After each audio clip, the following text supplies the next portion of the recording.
వెళ్ళి నా ప్రార్థన మీ అన్నగా, మీ క్షేమాన్ని కోరుకునే దేవుని రాయభారిగా బ్రతిమలాడుకుంటూ మిమ్మల్ని అడుగుతున్నాను. 2025 సంవత్సరంలో మన కుటుంబాలు ఆనంద ధ్వనితో నిండుకొనుగాక.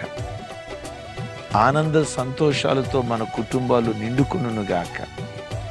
దుఃఖం, కీడు, పాడు, నాశనం, మరణం ఈ శబ్దాలు మన కుటుంబాల్లో యేసు నామం పేరిట నిశ్శబ్దమైపోవునుగాక.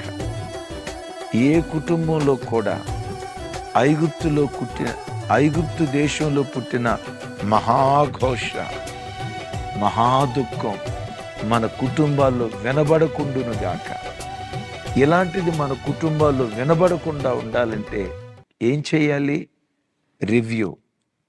ఎక్కడ పడిపోయావు తమ్ముడు, చెల్లి?